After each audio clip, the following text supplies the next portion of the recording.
Hello दोस्तों, कैसे हैं आप। हमारी आज की कहानी है घमंड। अगर ये कहानी आपको पसंद आए तो प्लीज़ इस वीडियो को लाइक शेयर और मेरे चैनल को सब्सक्राइब जरूर करिएगा। चलिए जानते हैं इस कहानी के बारे में।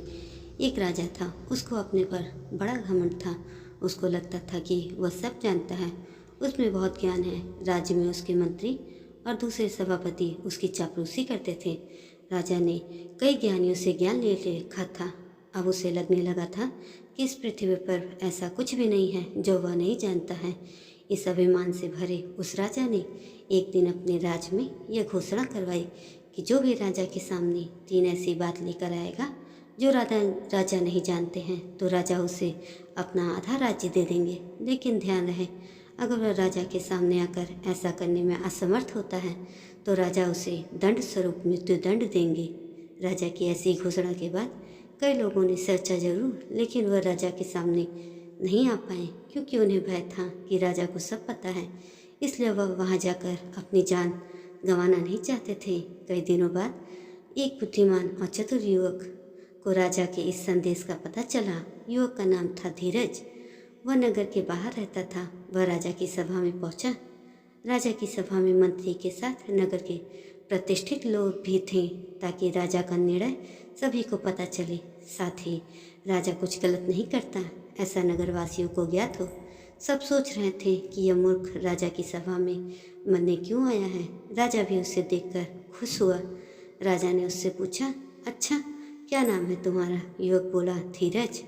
राजा बोला कि अच्छा, तो तुम ऐसा क्या जानते हो जो मैं नहीं जानता हूँ। युवक बोला, हाँ महाराज, मैं ऐसा बहुत कुछ जानता हूँ जो आप नहीं जानते हैं।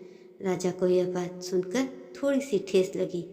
राजा बोला, पता है, अगर नहीं बता पाए तो दंड क्या है। धीरज बोला, हाँ मुझे पता है। राजा बोला, तो बताओ फिर मैं क्या नहीं जानता। धीरज बोला कि मैं आपको 3 बातें तो बता दूंगा, लेकिन बताने के पहले मेरी एक शर्त है। अगर आपको वो मानेंगे तो ही मैं शुरुआत करूंगा। राजा ने पूछा, ऐसी कैसी शर्त है, बताओ। युवक बोला, मैं 3 दिन में वह 3 बातें बताऊंगा। 1 दिन में एक बात ही पूछूंगा और बताऊंगा। राजा ने सभा में बैठे मंत्रीगण की तरफ देखा, फिर उस युवक की शर्त को मान लिया। युवक ने पहली बात बताई। युवक बोला, हे राजन, आपके ज्ञान की ख्याति पूरे राज्य में है, लेकिन आप शायद यह नहीं जानते कि आपके राज्य में कितने नगरवासी हैं, जनगणना कितनी है। राजा के चेहरे पर थोड़ी सिकन आई, लेकिन फिर उसने अपने मन से कोई भी एक संख्या बता दी और बोला कि तुम्हें क्या लगता है, मैं नहीं जानता था कि मेरे राज्य में लोगों की संख्या कितनी है।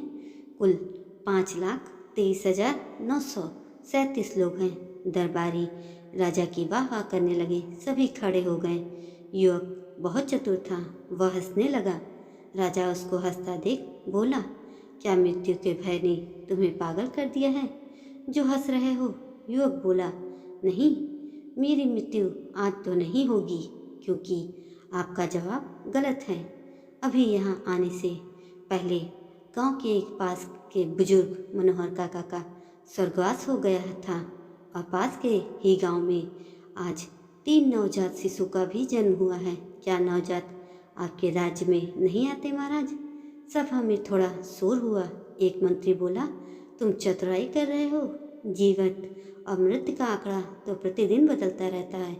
युवक ने मंत्री से कहा कि क्या मैं गलत हूँ। आप बस इस बात का उत्तर दीजिए। राजा की सभा में विचार विमर्श हुआ। सभा में मंत्री के साथ आम जनता के प्रतिष्ठित लोग होने के कारण युवक को आसानी से गलत नहीं ठहराया जा सकता था। इसलिए युवक की एक बात सही ठहराई गई। युवक चला गया और कहा कि मैं अगले दिन फिर आऊँगा। राजा को थोड़ी चिंता होने लगी।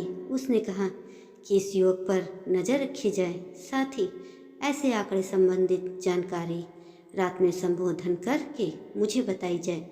अगले दिन फिर युवक सभा में आया। उसके चेहरे पर आत्मविश्वास देखकर राजा को थोड़ी घबराहट हुई कि अब यह क्या पूछेगा। युवक खड़ा हुआ और मुस्कुराते हुए बोला, हे राजन, आपने सभी प्रकार का ज्ञान अर्जित किया है, मैं जानता हूँ, लेकिन कभी कभी मनुष्य दूर का देखने में अपने पास की वस्तुओं का महत्व नहीं जान पाता है। राजा बोला, बताओ भी, मैं क्या नहीं जानता। युवक बोला, आप इस विशाल राज्य के सिंहासन पर विराजमान हैं। क्या आप जानते हैं इस सिंहासन को किसने बनवाया था? राजा बोला, हाँ, ये हमारे दादाजी ने बनवाया था। फिर इस पर हमारे पिताजी बैठे और उनके बाद हम, और हमारे बाद हमारा उत्तराधिकारी बैठेगा। यह तो हमें पता ही है। सभा में बैठे मंत्री सभी प्रसन्न हो गए। युवक बोला, मुझे पता है, यह आपको पता है, लेकिन मैं आपको जो बताना चाहता हूँ वो आपको नहीं पता। इस सिंहासन के 4 पैर न होके 5 पैर हैं। क्यों है? बीच में एक मोटा पैर क्यों रखा गया है? राजा बोला, यह मजबूती प्रदान करने के लिए ही होगा।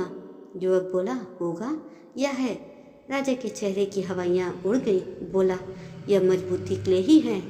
तुम अब ज़्यादा चतुराई दिखा रहे हो। युवक बोला, नहीं राजन, मैं आपको बता देता हूँ। आपके दादा पुष्करनाथ महाराज ने करीब 50 सालों तक इस राज्य पर राज किया। उनके 50 साल पर यह सिंहासन उन्हें उस समय पुरस्कार स्वरूप मिला था। यह 5 पैर उनके मजबूत 5 सालों के लिए हैं। हर एक पैर 10 साल के लिए हैं।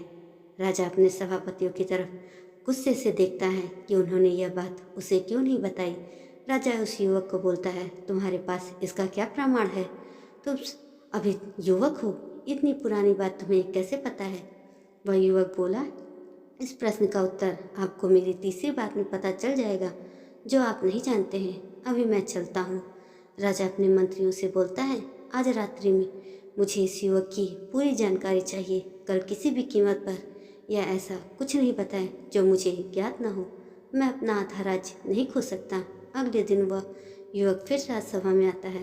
राजा उसे देखकर बोलता है, आओ, मुझे पता चल गया है कि तुम कल सच बोल रहे थे, क्योंकि यह सिंहासन तुम्हारे दादा ने बनवाया था और मेरे दादा को दिया था, इसलिए तुम यह जानते थे।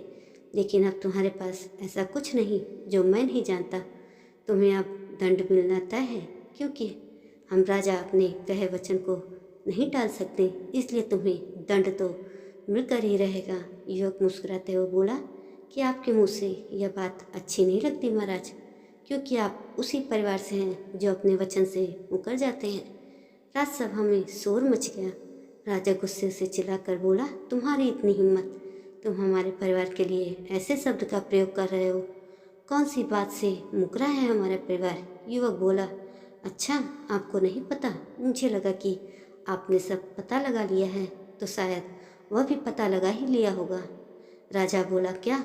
युवक बोला, जब मेरे दादाजी ने यह पुरस्कार आपके दादाजी को दिया था, तब उन्होंने प्रसन्न होकर उन्हें 200 एकड़ जमीन और 500 सोने की मुद्रा भेंट देने की घोषणा की थी। लेकिन उसके कुछ ही दिन बाद वह आपके दादाजी का स्वर्गवास हो गया था।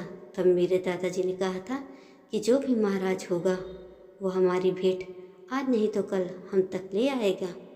तब से हम अभी तक प्रतीक्षा कर रहे हैं। प्रतीक्षा में पहले मेरे दादाजी गए, फिर मेरे पिताजी। आपने यह घोषणा करवाई तो मुझे लगा कि यह सही अवसर है आपको यह बताने का। ऐसे तो आपको सब पता है। अब आप अगर यह नहीं पता था तो मुझे आधा राज्य दे दीजिए, और अगर पता था तो पहले आप अपने दादाजी की बात रखेंगे या अपनी। यह निर्णय मैं आप पर छोड़ता हूँ। आप जो भी देंगे मुझे स्वीकार है। राजा को भरी सभा में यह सब सुनना पड़ा। राजा को अपने पूर्वज का भी सम्मान करना था, नहीं तो उसकी छवि खराब हो जाती। साथ ही अगर वह कहता कि उसे नहीं पता था तो उसे अपना आधा राज्य देना पड़ता। राजा अपने ही जाल में फंस गया था। उस युवक के चेहरे पर मुस्कान थी। उसे पता था कि अब उसे मृत्युदंड तो नहीं मिलेगा। राजा ने कहा कि यह भी मुझे पता है, लेकिन पता होने के बाद भी मैं इस युवक को दंड नहीं दे रहा, क्योंकि पहले मैं अपने दादाजी का दिया वचन पूरा करूंगा। इसलिए आज तुम्हें दंड नहीं बल्कि मेरे दादाजी का दिया हुआ पुरस्कार मिलेगा। सभा में तालियां और राजा की जय जयकार हुई, लेकिन राजा उस युवक की ही तरफ देखता रहा और खुद को इस तरह का प्रयोजन करने के लिए कोसता रहा। आज राजा का अभिमान और घमंड दोनों चूर चूर हो गए थे। दोस्तों, यह कहानी आपको कैसी लगी कमेंट करके ज़रूर बताएं और ऐसी ही अन्य कहानियों के लिए मेरे चैनल को सब्सक्राइब जरूर करें। धन्यवाद।